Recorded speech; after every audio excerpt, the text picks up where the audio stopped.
My name is JB Bolvedin, and I've built up over the last few years one of the best real estate training companies in the country. I have a huge passion for the business entrepreneurship, and I also have a huge passion for cars. So I decided to get the best real estate entrepreneurs in the country, interview them, and we go through a step-by-step process of what they did to get to where they are today, and we do it driving in some of the best cars on the planet. This is Hot Rides in Real Estate.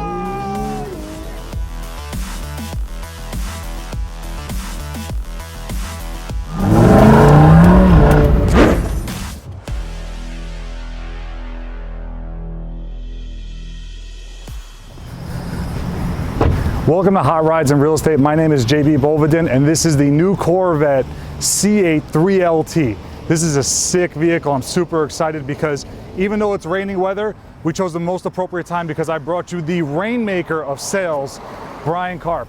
He sold 205 houses by himself last year alone and thousands in his career. He's going to show us exactly how he got that done while we take this beast out for a ride. Here he is now. Bryan, what's up? Hey, JB. Good to see you, bro. You too, pal. Thanks for having me. I'm super excited. Dude, I'm really excited too. Thank you. So, Hot Rods and Real Estate, I figured I picked up the most exotic car that I could find in all of Long Island. Oh yeah? What's that? The Salesmobile. It's a 2010 Camry with over 200,000 miles on it. But I was thinking maybe we could take the Corvette. But did the Corvette sell any houses? Not that I know of, no. The 2010 Camry Salesmobile has sold over thousands of homes, JB. So you're saying we should take this car instead of this one? Absolutely. I feel like all of your listeners and fans are going to want to roll in the 2010 Salesmobile. You think like we'll still keep the same ratings if we use this car instead of this one? Oh, without a doubt. This car, probably on Kelly's Blue Book, you can get it for maybe $7,500. So we're taking this car? Yeah, you told me to grab an exotic car. This is a one of a kind. There's only one other one, which is a truck, the sales truck, and I couldn't grab it today. My staff was using it. So we're taking this car instead? Absolutely. All right. Hop in. Here, I got you. Thank you. It's already a great experience.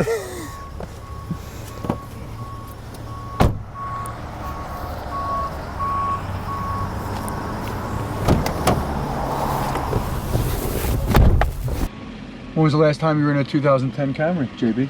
Probably about 2010. Circa 2010. And even in 2010, JB, this was like the lowest model you could get. Was it? This was the model it was right before, like, yes, we have electric windows, but this was the model right before the electric windows.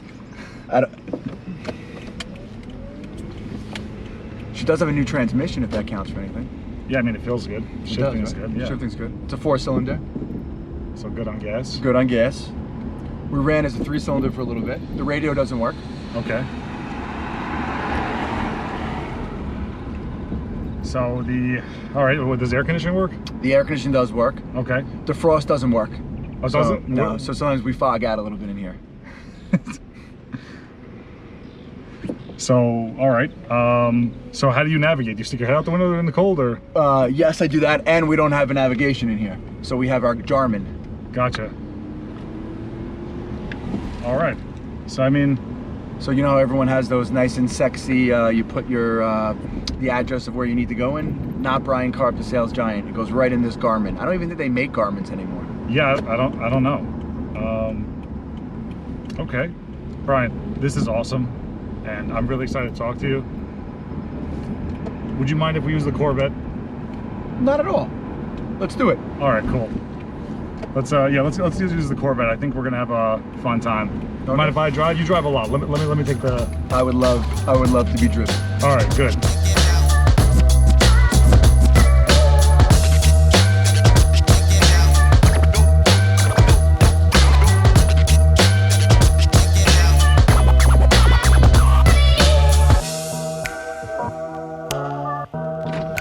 It's actually in pretty good shape, dude. We're 10 years and 250,000 miles. Like the car is like... it's great. And it's all, and JB, it's all Long Island miles. There's no highway miles. We're not going upstate. We're not going to Albany. These are all like, boom, get in, get out. It's like a police cruiser. It is like a police cruiser. You take care of it though? Usually maintain it, or? I do, absolutely. You got to maintain your equipment. Yeah. Just like you got to maintain your body and your mind. So absolutely, she gets regular oil changes. She gets a washing from time to time. We always try to recharge the air conditioning, and she's been very good to me. Oh, it's awesome. It actually is a workworkhorse. And just think about how many, if this car had ears, just think about the conversations, the negotiations, and the amount of real estate that this car has been involved in. This car's $1 billion car. This car is $1 billion car, without a doubt. Without a doubt. When we retire it, we got to, you know how when they retire things, they bring it to like the Hall of Fame? Yeah. This car has to go to the Hall of Fame. Yeah, this is not going to a scrapyard. This is going to be like in like the Karp Museum. Absolutely, without a doubt. If we could dip it in gold, I would dip it in gold. That was awesome, but I think you're really gonna like this. All right, I'm ready. I know it's not branded out the way you want, but dude, are you serious? I'm literally seeing you everywhere. How did this even get in here? People say they see my face everywhere, JB. So Bryan Karp, the sales giant, bro, thank you so much for doing this. Absolutely, it's my pleasure. I'm excited to be on the episode. I'm excited to be in the car. This is big time. It's a different experience, right? Definitely a different experience. A little bit more leg room. Yeah. You know, believe it or not, this is the big one. Out of all the cars we've driven, this is like the biggest interior so far. I appreciate what my episode, you grabbed the biggest one. Yeah. Because I'm a little taller than the average person, so I could use my leg room. Yeah, you're sitting in the go-kart right now, basically, right? Absolutely. Dude, so what a lot of people, you know, a lot of people know who you are, and for those of people who don't, you know, I mentioned earlier in the intro, you did 205 houses just last year alone. That's correct. And in your career, you sold thousands. Thousands a whole. I've been in the real estate business for about 13 years now. Wow. So believe it, I mean, 13 years for most people sounds like a long time, but considering the volume you did, it's not a long time to be in the business to put out that much, you know, volume. Absolutely. I always say I'm the overnight success. 13 years of hustling, grinding, knocking doors, getting hung up on to be where I am today. So, I mean, is this something that happened inherently? Like, how did you actually get into the real estate business? Okay, so like the first comic book, I'll give you the first comic book. I'll bring you all the way back. So I grew up in Belmore. I was never the school person, JB. I wasn't the bad kid in school, but I literally had zero interest in school. I would sit in science class, similar to this, not as low down and not as an expensive car, but I'd sit in science class and my knee would be racing up and down like it is in this car. And I would stare at the classroom door, Jay, and there was a clock right above the classroom door, and that clock would literally be frozen. Wow. The 45-minute science class felt like 4 hours long. And today I wake up at 4 a.m., I go to bed at 10 o'clock, and the day is gone in a snap. So it's so funny when you find your addiction, you find your passion, you find what you love to do, your oxygen. Yeah. Time doesn't even exist. My father, he worked for Con Edison for 40 years. So he said to me, Bry, school is not for everybody. He said, learn a trade, you'll always be able to feed your family. So the one thing about me is I've always been very coachable. I'm not the person who asks why or what's gonna happen. If I know it's someone I should be listening to and I know it's someone who knows what they're doing, I just take their advice. Right. So my dad told me to go to a BOCES and learn a trade. So I actually went to a BOCES and I learned the trade of electrical. And that was my plan. My plan was to graduate high school and go out into the trades. And then it turned out my senior year in high school, I got offered a full scholarship to play football in college. So I was kind of at the crossroads and I was like, oh my God, do I go to college or do I go out into the workforce? My mother was an educator, so she was like, Bryan, school, free school, like you can't turn this down. Yeah. My dad was like, Bryan, you're 18, by the time you're 22, you could be a mechanic, you'd be making 6 figures, life is set. And I thought about it, I prayed on it for a few days, and what I ended up coming up with was at that time, Jay, football was my addiction. That was my passion. And I got a full scholarship to play football at Stony Brook University. Had a career, yeah. What position did you play? Defensive nose guard. Nice. That's not an easy position either. Not an easy position. I was 275. I loved it. I love the competition. I'm uber competitive. So I love anything that involves competition. And I had a great career. I graduated as a 2-time All-American. And my senior year, I had my second knee surgery, and I realized I wasn't going to the NFL. Right. And now it's 2005. Top of the real estate market. Economy is racing. Couldn't get a job anywhere. And I was like this. I should have listened to my dad. What am I gonna do in my life? Yeah. And a buddy of mine on the football team gave me this book that changed my life forever. What was that book? It was the first book I ever read cover to cover. And picture this, your boy is not a reader. And the book was Rich Dad, Poor Dad. That's a great book. Great book. Changed my life. It's so funny, if I never got that book, I don't know where, this thing could really go. Yeah. I don't know where I would be in my life. And I read that book, and all the book talks about, and I'm sure people listening and watching, have read that book many times over. It just talks about real estate entrepreneurship and passive income. Right. And after reading that book, I ran out in 2005 and I bought a 2-family house. Wow. And at that time, my beautiful wife Jessica was just my girlfriend, so me and her are living upstairs. We rented out the entire downstairs for $2,000, and our mortgage payment was $1,900 a month. Wow. So I'm living there, 20 years old, making $100 a month, and I had the aha moment, and I'm like, this is it. This is what I'm gonna do in my life. I'm gonna start buying rental houses. So 12 years ago, your boy, the sales giant, got his real estate license for one reason. I wanted to be an inside player. I feel like the only way to understand real estate was to have a license. Like, I'm a data junkie. Right. And I started the business as a part-time job. First year, 3 houses, friends and family. Then 10, then 20. And I've been doing about 100 transactions for a decade straight. Wow. And then last year I did 205 houses, just under 90 million worth of residential real estate. Wow. So how'd you go from 3 to 10 to 20 to 100? Like, how does that happen? Because for most agents, most people in the real estate industry in general, that doesn't happen. Usually if they do 10, next year they'll do 12, then they'll do 9, and they just kind of stick around the neighborhood. How'd you grow from that so much? I was too busy grinding and hustling to even realize that I started, like, I woke up one day and someone was like, Bryan, you just sold 50 houses last year. And I didn't know, like, I was never out there watching other people. Right. I was literally just competing versus myself. Right. Like I always say, I want to be a better version of myself every single year in every aspect of my life. So I just was, all right, I woke up, I did 50 houses. I'm like, all right, this year I'm gonna do 70 houses. And then when I broke the 100 house mark, everyone was like, Bryan, that doesn't exist. You can't do 100 houses a year. And I'm like, oh, you're telling me I can't do something? Yeah. And then I did 100, and the next thing you know, it was 150. And then I wasn't, listen, at the end of the year, my assistant just says, hey, Bryan, this is where you're at. Right. I don't count the transactions. I don't count the deals. All I do is just go crazy hard every single day. Yeah. And wherever the numbers land, they land. Yeah. That's awesome. So you basically just kept going to your potential. There was no real, it was just like, all right, here's what I'm doing. Do more, get better. Do more, get better. That was basically the strategy. In football, it was bigger, faster, stronger. Yeah. Like, that's what every year when you went home for the summer to train for the next season, yeah, it was Karp, come back bigger, come back faster, come back stronger. And I was like, yes, sir. And so in real estate, I was like, okay, next year I got to be bigger, faster, stronger. But in real estate, it was just be more knowledgeable about the market, be a better negotiator, and just start building my brand and my business. Yeah. It happened overnight. Wow. So what's the work like? What's the actual work look like of that? Like, how do you actually do that? Like, how did you start getting known? And so I think the big difference between me and a lot of mega producers and a lot of big time real estate agents that are crushing it in the business is they have a tremendous budget on marketing themselves. Right. They're spending money on Zillow, they're spending money on penny savers, they're spending money on door knockers, mailers, Google AdWords, right, all crazy things like that. I have never spent $1 on buying leads or any type of marketing like that. Wow. Because when I got into this business, Jay, I didn't have any money. Right. I was broke. So I had to figure out how to bring business in. There's an old wise tale, give a man a fish, he eats just one day. Right. Teach a man to fish, he eats forever. Exactly. So I literally went out there and learned how to fish.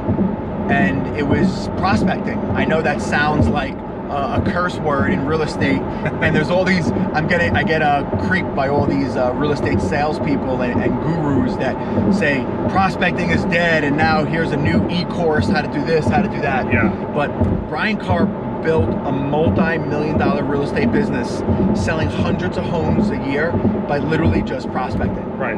And JB, it started off really, really bad and hard.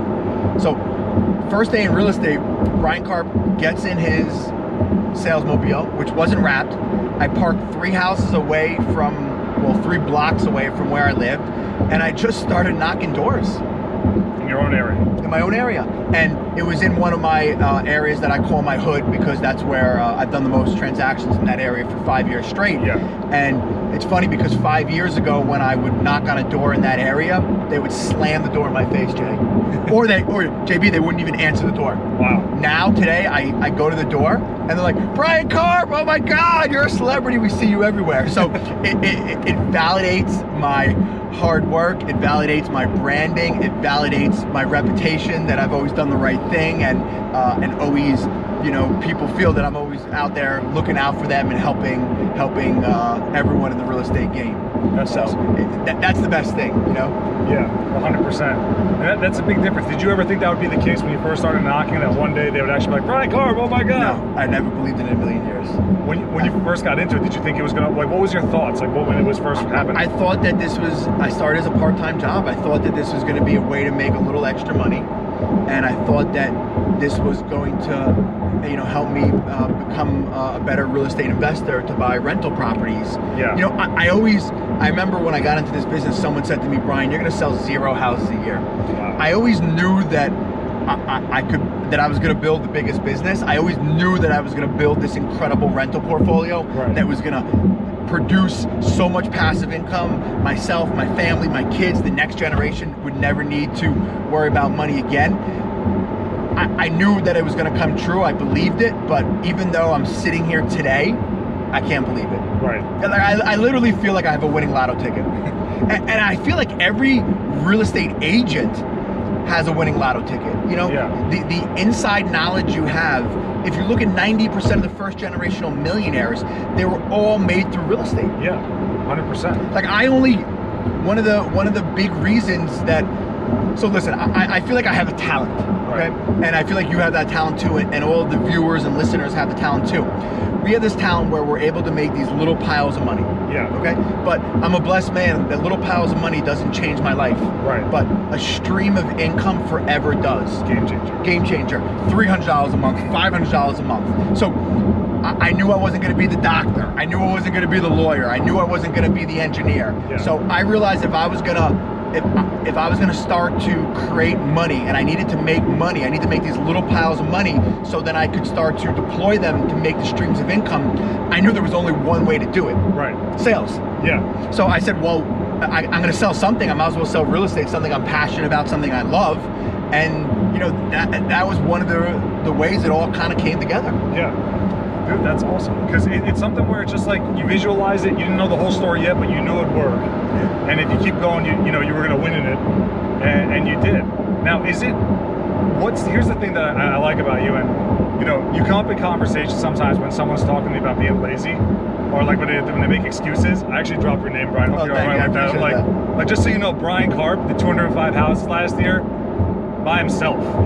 So you not having time to bang out 100 calls in a day, it doesn't work. So there's just no excuses. Yeah. JB, it's unacceptable. Yeah. Like I hold myself to such a high standard, and I hold everyone that's in my inner circle to a high standard. Yeah. But I'm just tired of everyone making excuses. Right. Everybody wants a handout, and everyone's like, oh my God, me. Right. Like, oh my God, me. My upbringing was so bad. I have a bad lot in life, this situation. Listen, we all have our baggage behind us, but that's what made me who I am today. Exactly. Like I feel like they're like mental calluses. Like I have calluses from working out. Like all of the struggles that I had growing up, all the struggles I had getting through college, all the struggles I had to get where I am today, those are my mental calluses that made me to who I am today. That's awesome. It's so true. It really is. It's a muscle buildup, really. It is. That's what it is. It's kind of like a blessing in disguise. It's like a tolerance. I say it a lot of times. Like people are like, oh my God, Bryan, how do you do multiple 100 houses a year? Or Bryan, how do you even do 100 houses a year? I say to them, it's a tolerance. You build up a tolerance for being able to sell that many homes and managing the emotions of it. Yeah, 100%. Now, another thing too is like, for example, love the budgeting thing about it. Like, for example, a lot of agents are like, I don't have enough money to really build out my business. I need X amount of money. And I think you could really put that myth to rest. It's another excuse. Yeah. It's another, like, everyone's looking for an excuse. It was raining this morning. It was overcast. I woke up at 3:30 in the morning because I knew I had to prep. I wanted to get my workout in. I had to prepare the rest of my day, and I had to do my boy JB's video shoot. Yeah. Or I had to do my boy JB's podcast. What do you call it?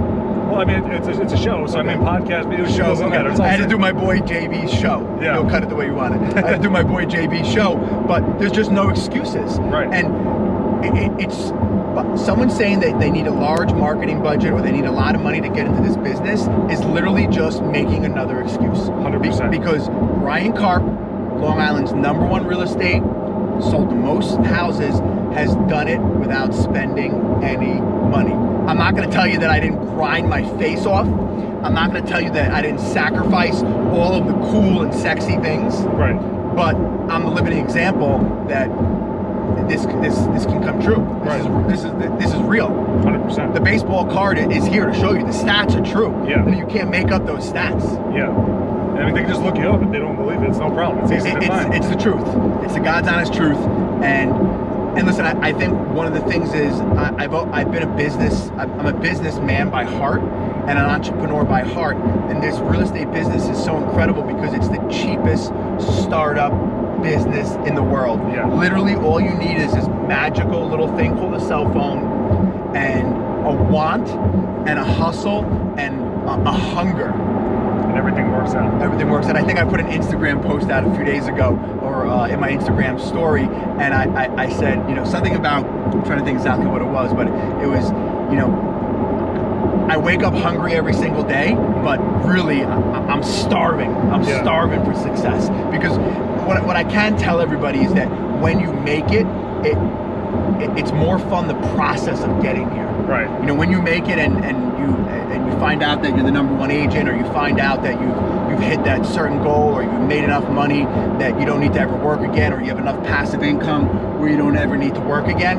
Yeah, it feels good, but what really feels even better is looking back on what it took you to get here. Right. Like, to me, that's one of the best pieces. 100%. Where's the exit?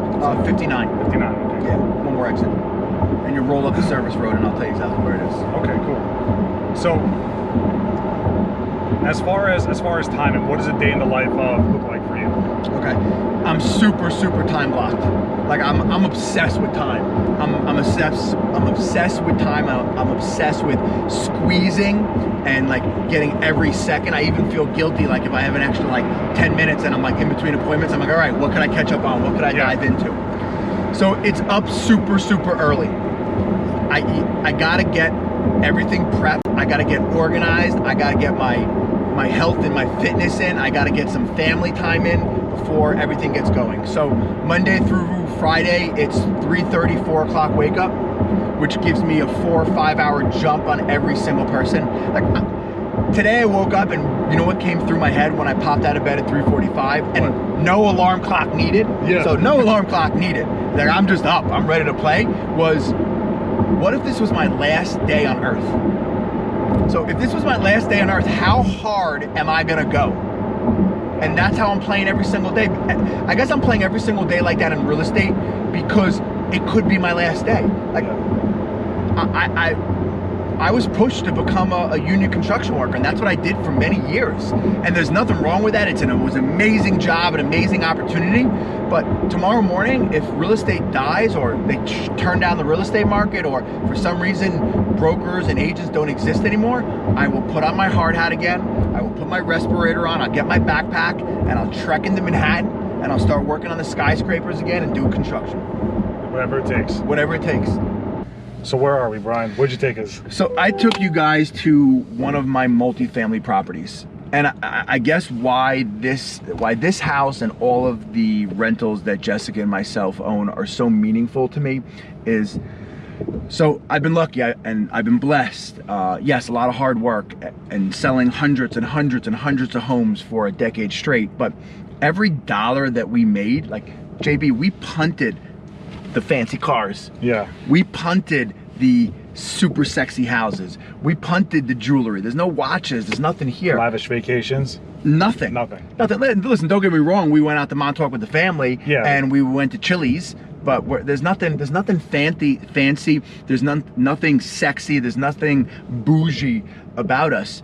Every single dollar we made for the last 13 years of real estate, we have put back into rental real estate. So to me, it's so stressful. It's so much work to sell a few hundred homes a year. But at the end of the year, all of the money that we make, we buy more multifamily properties. So to me, there is nothing that, the trophy and the accolades of, and everyone's like, oh my God, you've won, 100 homes, 200 homes, 300 homes. That's great. None of that is as meaningful to be sitting in the driveway of one of my multifamily houses, because this property every single month sends us multiple checks.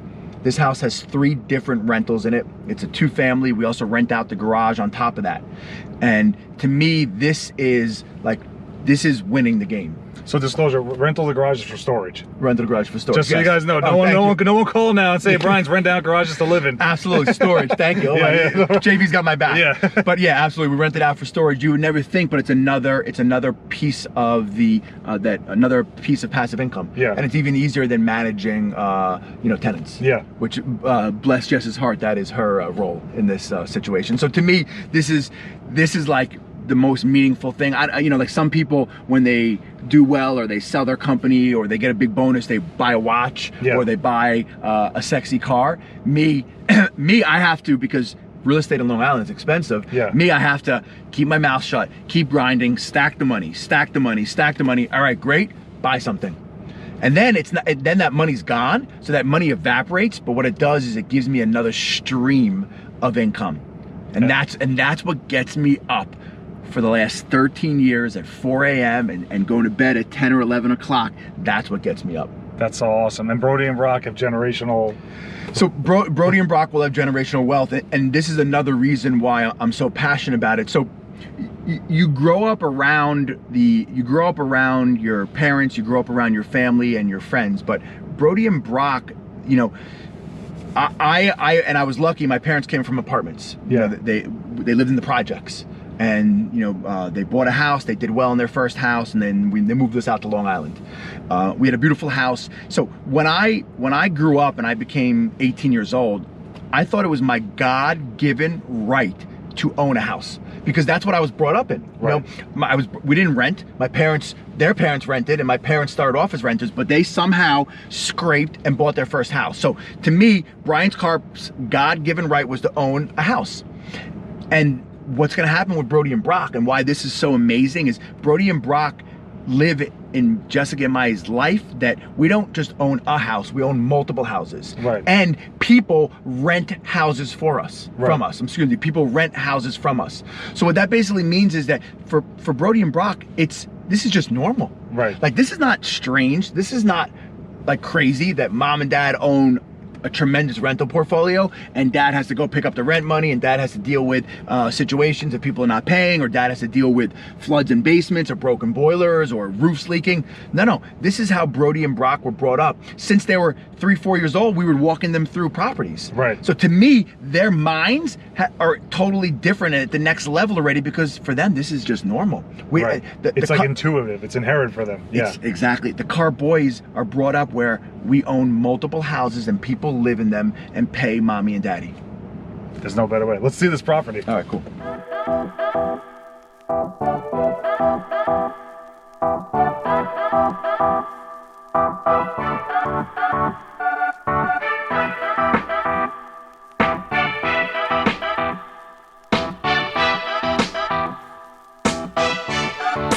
All right. Tell me about the property a little bit. Yeah, so this is my baby. This is my pride and joy. This is one of the rentals in Jessica and myself's portfolio, and it's like the what's the word? Help me out here. Compilation or compilation. It's the compilation. It's like this was my trophy of 1 year of selling a lot of houses and sacrificing everything sexy. Yeah. Sacrificing the sexy cars, sacrificing the watches, sacrificing the nice vacations. And we kept our mouth shut, and I grinded and woke up every single morning and saved the money and stacked the money and then bought this baby. And this baby every single month spits off money to us. And this is one of many rentals that we own today. And how long ago did you pick this up? I bought this one probably, let's see, we're 2020, so maybe 2016, 2014. We're foreclosure in terrible shape. And basically we buy them, we rip them down to the studs, we rebuild them, make them brand new, and make beautiful, beautiful apartments for people who live in our neighborhoods. And how often are you transacting on these? Like, if you pick up a couple a year? I try to, so listen, I think cash is trash. Right. Okay, so cash in my bank account gets me scared. I'm like, I gotta get rid of it, Yeah. But I'm not getting rid of it with this. If Yeah. I'm getting rid of it, and the only thing that we buy is real estate. Yeah. So every single year, sometimes we'll buy 2 or 3 a year, sometimes we'll buy just 1 a year. It depends on how the real estate market is going, not how many homes I'm selling, but how the real estate market right now in 2020, the market's crazy. So this year actually we just pulled back and decided not to buy anything, and we were going to stack extra cash on the sideline, so when the market does correct itself, we have even more money to deploy into rental real estate. Gotcha. So right now is a good time to sell off, but it's not a good time to buy. This is an amazing time to sell real estate. If you have real estate, sell it now. I have even sold a few certain properties in my own portfolio because we bought them really low. They didn't perform at the rate of return that we wanted, and we've liquefied them, which has given us even more cash on the sideline, so we can deploy it when the market corrects itself. Yeah. So it's timing's important. Buying at the right time is important. Also, being able to hold for a while. I think a lot of people get impatient too. They buy real estate. They don't. I'm sure like this house is not nearly as lucrative in 2016 as it is today. Absolutely. And there's obviously recovery time after the renovations and everything to start becoming, and I think understanding that whole process is important too. I also think they need, and maybe you can get it started because there's no one who's a better production person than you. Thank you. There's a million reality shows. There's a million reality shows on fixing and flipping houses. Yeah. You had my boy Charles on, handsome home buyer, guy's a gem. But where are the shows about the guys and men and women that are buy and hold investors? Like, It's not too many. It's not sexy. Yeah. It's not cool. But to me, it's so much sexier to say, oh wow, Brian added an extra $500 a month. Or Brian added an extra with the garage. We rent the garage. Brian added an extra $600 a month or an extra $300 a month. Like, it sounds like it's no money, but then when you stack it upon 10, 20, 30, 50 rentals, that's when it starts to add up. Yeah. So I want that show next. Well, what's the ultimate goal? What do you see? What do you want the portfolio to be in the next decade? It's I know it's hard to like measure exactly because you got to. Yeah. I want the way I see myself is I'm so lucky. I've won the game of selling houses, multiple Super Bowls in a row, champ. So now I'm trying to blow up after being number one, and I'm trying to blow up as a businessman and not just the salesman who's selling houses. Right. All of the money that we've been blessed with, now we're putting it into other businesses. So we have our rental portfolio, which is our business. Now we're dabbling in some other commercial pieces of real estate. We just want to have, the Karp family wants to have multiple streams of income. Makes sense. So that's really where I see myself over the next 5 to 10 years. If it's winning, if it makes sense, you're in it. Absolutely. And Yeah. I'm uber competitive. That's Yeah. just all it is. I just, anything I touch, I have to be the best at, and I have to win it. That's awesome. Dude, I love that. This is great. It's really inspiring. I think a lot of people should really know is you can get it. It takes a little bit of patience, takes a lot of hard work. Research it. You got to educate yourself on it, and then you can have anything you want. And you got to sacrifice. Yes. Let's talk about sacrifice, because that's what it was. Because Jessica and myself, we were doing good. We were doing really good. But instead of moving up to like this big, sexy house with crazy water views, no, we stayed in this little modest 2-bedroom apartment, and we saved up some more money. We bought one house. Yeah. And then that one house is making us $500 a month. And then instead of moving up because, we're doing well. Hey, I'm making a few, people are making a few $100,000 a year, so let me go live the few $100,000 a year lifestyle. No, we lived like we were making nothing. Yeah. And we saved and bought the next one and bought the next one. So it's sacrifice. You got to sacrifice if you want to be standing where I am today. 100%. And you can do it. I mean, 13 years is not a long time. 13 years is nothing. Yeah, I mean, a lot of people. 13 years is, listen, a decade's gonna go down like this. Yeah. A decade's gonna pass regardless if you take action and do something. Yeah. That's the big thing is, in 10 years, me and JB are gonna be 10 years older, and what we could have accomplished in that 10 years is mind-blowing. It's gonna happen. Time literally will melt away. It works like that in 5 years and 1 year as well. Yeah. The saying is, right, a lot of people overestimate what they can do in a year and truly underestimate what they can do in 10. Yeah. And it's a great game. So this is great. This is really great. I mean, I would love to just go and do a portfolio run today, but I think this is a great example of what people can do, and they should get started. You hold single family too, right? We hold single family too as well. And if you're picking up at the right price and you're screening your tenants properly, Absolutely. It's a great.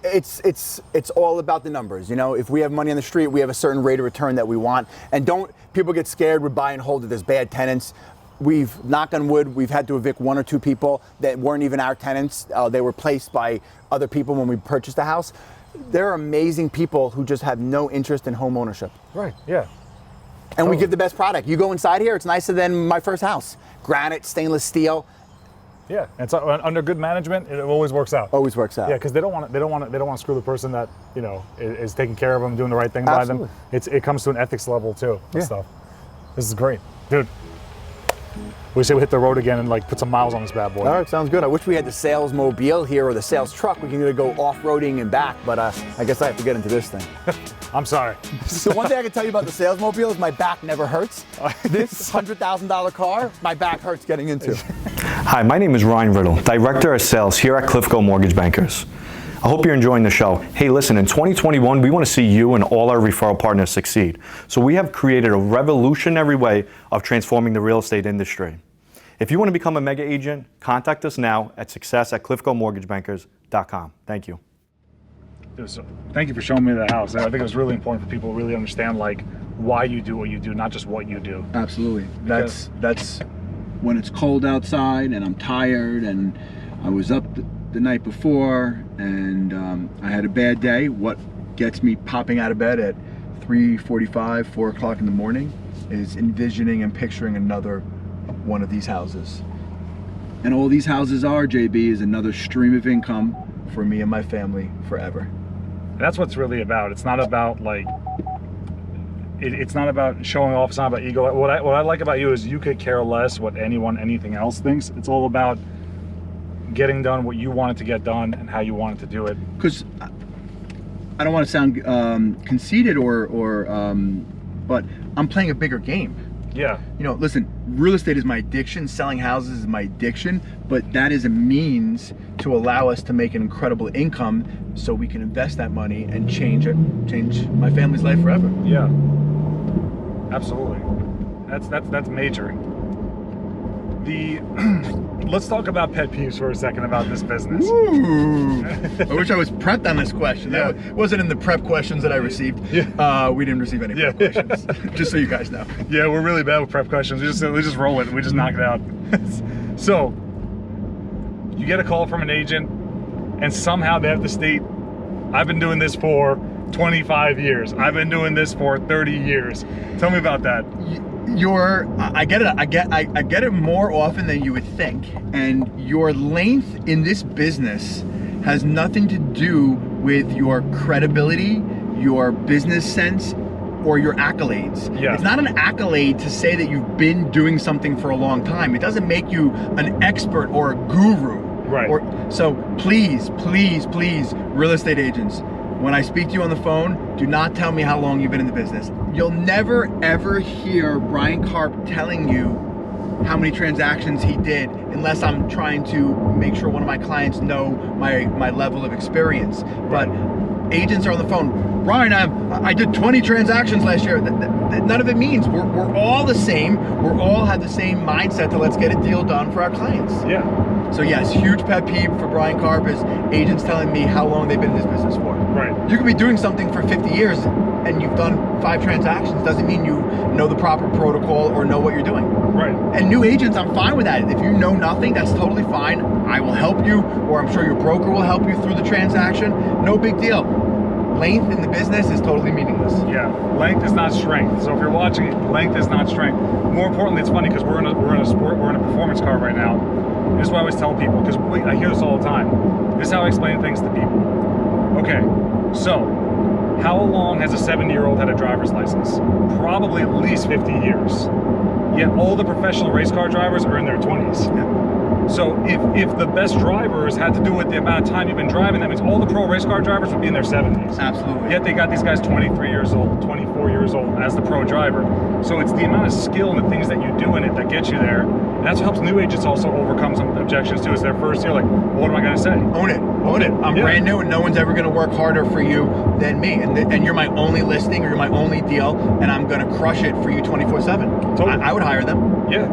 And on top of that too, what I always tell people is check this out. How much experience did Apple have making phones when they came out with the iPhone? None. How much experience did Tesla have making electric cars when they did it? None. How much experience did Amazon have selling books online? None. So if you look at all the innovators, all the big guys, they're the ones that came in that didn't say, I've been doing this for 40 years or 30 years. I also really think that real estate agents, they need to treat themselves like professional athletes. Right. And I think I said this when me and you did another talk together, but I really mean that. I treat myself like a professional athlete. So what does that mean? Well, I'm not going out drinking and partying every single night. I'm not doing drugs. I'm not involving myself in negative stuff. Right. So what does that mean if I'm a professional football player, a professional basketball player? My health and fitness is number one. My mental mindset, or your spiritual, or that's number two. Your family, number one. Your kids, number one. And what your diet is in there. And that's the way I train. So I train myself like a professional athlete. If you want to make millions and millions of dollars a year in any type of sales business, you have to treat yourself like a professional athlete. These professional athletes are making millions and millions of dollars a year, and that's all they're doing 24/7. Right. And the big thing that no one does in this industry is practice. Oh yeah. When I got into this game, I practiced and became an expert of my sales script. And so real estate agents, if you want to make millions of dollars in real estate, you need to be practicing what you're saying. Right. You shouldn't just be spitting out verbal diarrhea. You need to know exactly what to say and how to handle every situation and every negotiation. Just like a professional athlete. Yeah. They're training for professional football players. Maybe in a year, they play 5 or 6 minutes the whole year, and these guys are making $10-20 million a year. But they're all day long eating right, all day long working out, all day long studying film. So we need to do a similar thing in real estate. Yeah, 100%. I think a lot of people don't do that. They don't actually like it, but they want to call themselves professionals too. Meanwhile, there's no professional that doesn't train every single day. Every single day. And you got to run your real estate. I always say my real estate business. You got to really treat it like a business. Yeah. And you got to practice. You got to practice just as hard as when you're out there on the field. Yeah. Michael Irving, like one of the best receivers, played, I believe, for the Dallas Cowboys. So they used to have practices over the summer, and yeah, the guys would be in full equipment, but they would never be going full speed. Right. And Michael Irving, every single time, every single play, would go full speed. And any time that Michael grabbed the football and caught it, he would run it right through the end zone. And every single coach and player was like, Mike, you don't need to run it straight to the end zone. Just catch it, we'll two-hand touch, and let's go back and practice the play again. He said, Yeah. Absolutely not. He said, no way. He says, anytime these hands touch the football, I'm going in the end zone. And he trained his mind to, like I said before, he calloused his mind that you catch the ball, you're going into the end zone. Yeah. So there's no off switch. There's no off switch. Yeah. Same thing with Bryan Karp. If I'm playing real estate, I am going 110 miles an hour. Yeah. If I'm putting a deal together, I'm putting that deal together. That's the only way to do it. Only way to play anything. Don't play at half speed. I teach I'm coaching my son's football team right now, and I say, boys, you will get hurt if you don't go full speed. Go full speed, you'll never get hurt. So true. I'm sure they already see that at a young age, which is great, because when they start going out there and like the competitiveness changes in the world too. Like when you're a kid, it's sports or it's something internal. Then we start going into the world of life and then business. And if you bring that same mentality everywhere, you start to be a lot more protected. It's like there's two ways to play, right? You can either just have a really good defense and no offense, and you're still going to lose, or you just have a very strong offense where your defense doesn't have to work as much. And that's a great defense in itself. Absolutely. Without that, if you're holding the ball, the other team doesn't have it. That's a big deal. Yeah. And same thing in business. Yeah. If your business is bringing in so much revenue, you could have some, you can make some mistakes. You could have some holes in your business because there's so much revenue coming in the front door. Yeah. But I think you bring up another amazing point. Real estate agents, you have to treat it like a business. Yeah. So let's talk about a sales business. If you are, and anyone who gets into this, if someone asks me what do I do for a living, I don't even say real estate. I tell them I'm a salesman. I am a salesman, and I am proud to be a salesman. Some of the highest paid people in the world, JB, are salesmen. Absolutely. Salesmen and saleswomen. Yes. So that's number one. Number two is you have to have multiple legs to your sales business. So what do I mean by that, multiple legs? Well, you have to have multiple different pieces that are bringing in business to your sales business every single day. Right. And that's how you scale from going from 50 homes to 100 to 150 to 200, having multiple legs bringing business in. So you can have your friends and your family, your inner circle, one leg, and then maybe some other legs are your different prospecting that you're doing. And all these legs, for a table to stand up, you need 4 legs. You gotta have multiple legs for your sales business to run properly. 100%. That's the most important piece. And it's good that we're actually talking about this, because I think a lot of people look at it like, oh, I'm selling real estate, or it's not a job. Like, you're really running a business, and that's what's really going to get you there. Is to build it up, and the structure that you said is like it's simple. It's not easy, but it's simple. And if you start working on it every day, you get a lot better at it. It is not easy, but it is simple. Bryan Karp was the dumb kid in school.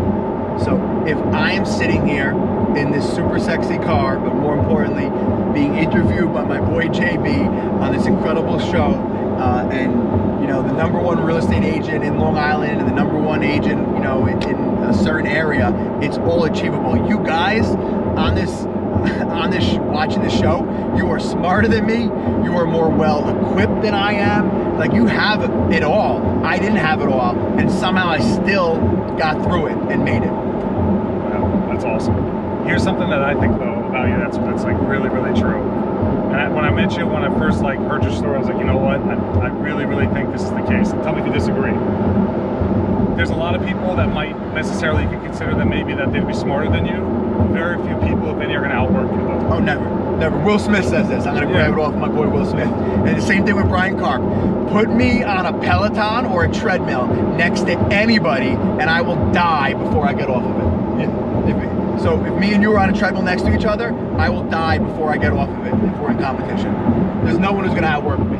And I think my work ethic has been one of the big reasons I've been so uber successful in real estate. And I also hope it's something that my kids see, because when I played football at a high level in college, I was a captain sometimes, but I was never the rah-rah captain. Like, I was never a great or poised speaker where I could tell these amazing stories to get the team all hyped. I just went out there and worked all the time and didn't take any plays off, any days off. Yeah, that's the only way to do it. So if you go back in time and give Bryan Karp 10 years ago, 13 years ago actually, when you first got into the business, you go back in time and give yourself advice, what would you tell yourself? That's a tough question. I would I wouldn't be so hard on myself. I'm very, very hard on myself. I hold myself to a really high level, and everybody makes mistakes and everybody makes mishaps. So I would tell myself to not take it so seriously and try to have a little bit more fun with it. Yeah.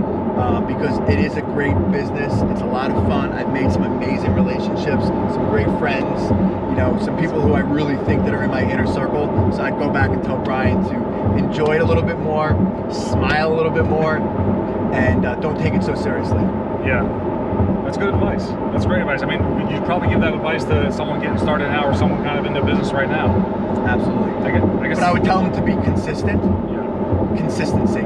That's it. I think one of the things that sets me apart from others is I am really consistent. I always say that if the mafia wanted to assassinate Bryan Karp, it would be very easy, because they know exactly what I'm doing on Monday. They know exactly what I'm doing on Tuesday. They know exactly that Wednesdays I'm going to be home at 4:30 because I'm going to have dinner with the family. Then I'm coaching sports. Yeah. So I am so regimented by my schedule. That's awesome. So the key is be so consistent that if someone wants to put a hit on you, they could easily do it. Yes, absolutely. So be so consistent, without a doubt. And then be a legitimate businessman or woman that you never have to worry about ever having a hit. Yeah. Well, you know what? Here's another thing that a lot of people should know about you. They do already if they know who you are. But I know you have you have the shark emblem on your. And I always see sharks on you. But I wouldn't consider you shrewd or necessarily a shark. And I mean, a shark is in your competitiveness, but not as in that, because you're a very ethical guy. Thank you. Correct me if I'm wrong, but over 90% of those 200-something deals are co-broked.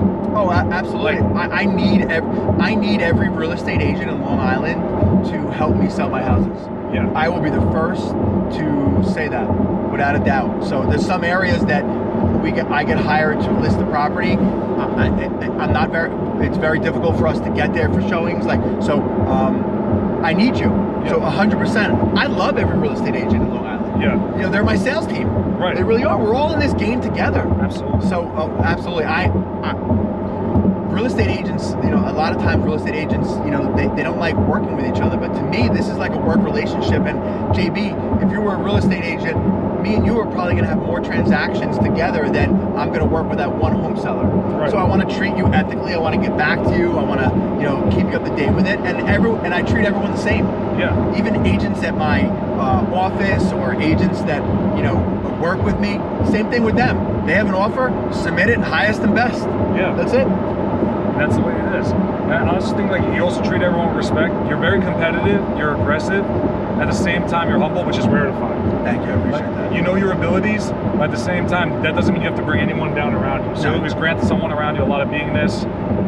Whenever someone tells you their goals or something, you're very open to it. You're not like, hey, okay, whatever. Yeah, it's awesome.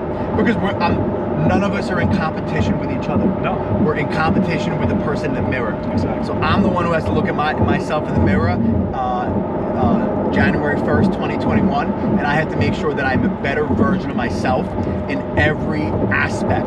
So what do I mean by every aspect? Family. Marriage and family. On my goal list, it says to be a better husband, to be a better father, then to have my business be more profitable, be bigger, be better, and then all my other stuff. My health, my fitness was in there, everything is in there. Yeah. So that is the goal. None of us are in competition with each other. We are in competition versus ourselves. The only one that's going to lift you up is you, the only one that's going to take you down is you. Yeah. So it's always management of you. Absolutely. It's so important. And then I wake up every day and I like this. A big smile from ear to ear.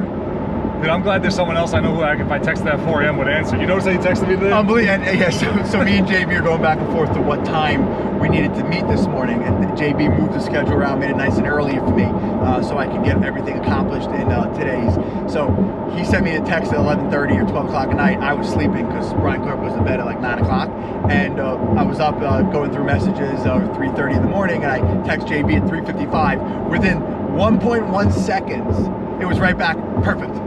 So I was very impressed, especially knowing what time we went to bed. Yeah. We believe it or not, I wake up around 5, and I haven't used an alarm clock in like 2.5 years. And I always tell people I don't drink coffee, I don't have any caffeine. And the other day, actually yesterday, I was doing an episode. And they're like, how do you not drink coffee? I said I always want to know why I'm tired, because 90% of the time it's not going to be physical. There's something I need to adjust in my life, and then I just wake up early. And usually, I'm like you, 9:30, 10 o'clock, I'm out. Nothing good is accomplished after 9:30, 10 o'clock. Yeah. Wasn't there a thing on Channel 5 News when we were kids that was like, it's 10 o'clock, do you know where your kids are? Exactly, yeah. Well, I'm sleeping. Yeah.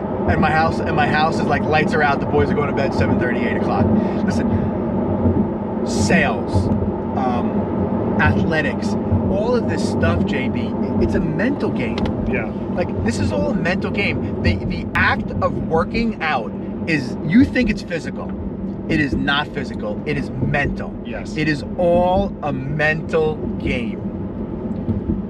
Everything is. It's true. Like if this is messed up, everything else gets messed up. And listen, it's showing up and being consistent. So the act of waking up at 4 a.m. is just, the alarm goes off. If you need an alarm, not like JB, get out of bed and go. Just get out of bed and go. No excuses. Oh my God, I was up last night. Oh my God. Oh my God. Oh my God. No. Just get up. No excuses. Because we all got excuses. You want to call me and hear some of the excuses? I can give you 100 excuses why I shouldn't be where I am today. I think we should go fast. Let's do it. Let's do it. Let's see what this baby's got. I got my seatbelt. Whoa! Woo! Dude, that thing is fast, right? This thing is awesome. Absolutely. Wow. I don't think I've ever gone that fast in the salesmobile. Really? Yeah, absolutely. But you've gone that fast in sales. In sales, I have, yes. I think this is the first launch I've done with the walkie-talkie, and we did a one-hander on that one. Yeah, oh my. I was holding on. Yeah. What are the rides that when you go to like Great Adventureland, they tell you like go like this? Yeah. And keep your head down? When that happened, I was like this. I think Lamborghini, Ferrari, Bentley, and all this stuff, and the Corvette. Corvette, American made, right? There we go, yeah. American made. And they do say this, and I'm a big proponent, they do say this, that not always the best business operator wins the game of business. It's the best marketer, the person who gets the attention. Exactly. So if Best known is better than the best product. sometimes it is. Yeah, I like to say I'm the best product and the best known, but probably true. It's probably both. And that's why you're killing it. thank you. I appreciate that. Brian, you always inspire. I love talking to you. Thank you so much for spending the time with me on the show. And I hope to do many more stuff together. Absolutely, without a doubt. Thanks, brother. Thank you.